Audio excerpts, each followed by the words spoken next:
Bonjour à tous, au sommaire, le Mercedes GLB, une nouvelle Alpine au Mans et le premier test d'un airbag latéral extérieur.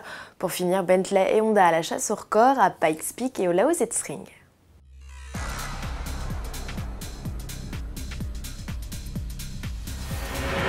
Il n'aura pas fallu attendre longtemps, le GLB se décline déjà dans sa version de série, 2 mois à peine après s'être présenté sous la forme d'un concept. Les deux modèles ont le même look, les artifices, rampe de LED et pneus off-road en moins.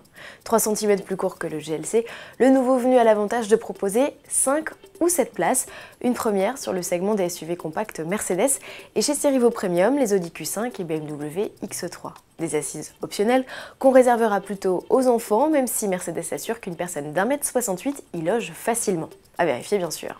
Quelle que soit la config, le GLB profite d'une banquette inclinable et coulissante sur 14 cm. En mode 7 places, le volume de coffre se réduit à 179 litres, c'est un peu plus qu'un Peugeot 5008.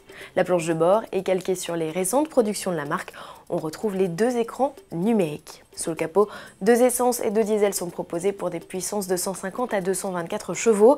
Une boîte robotisée à 7 rapports est associée à l'essence d'entrée de gamme d'origine Renault. La transmission 8 vitesses est proposée sur tous les autres.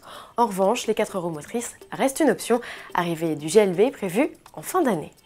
Une nouvelle Alpine en approche sur les réseaux sociaux. Le constructeur a publié les images d'un conteneur avec un dessin d'A110 représenté sur les côtés. Parti de Dieppe, usine historique de la marque, il a été déposé sur le circuit du Mans. C'est en pleine semaine des 24 heures que le constructeur devrait révéler une version vitaminée de sa berlinette 2.0.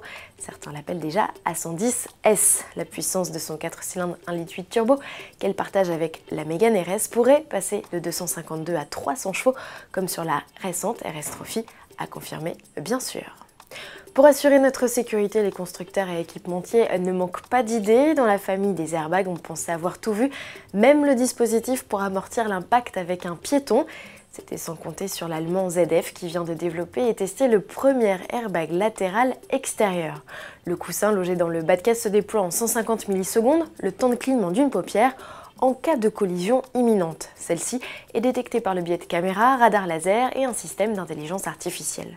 Selon l'équipementier allemand, le dispositif, 5 à 8 fois plus volumineux qu'un airbag conducteur classique, permettrait de réduire de 30% la pénétration d'un véhicule dans l'habitacle et jusqu'à 40% la gravité des blessures.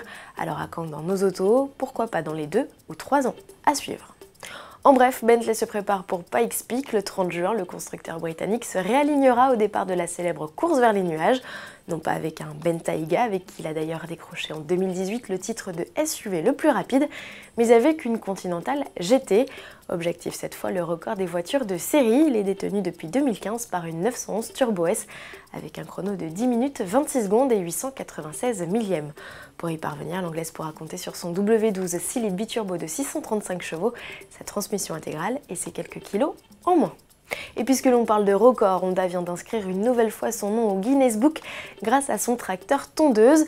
Minmower V2, piloté par la jeune cascadeuse Jess Hawkins, a avalé le 0 à 160 km/h en seulement 6 secondes 285. C'est aussi bien qu'une Porsche 911 Turbo S. L'équipe a également profité de sa présence sur le Lausitzring pour évaluer la Vmax de son engin.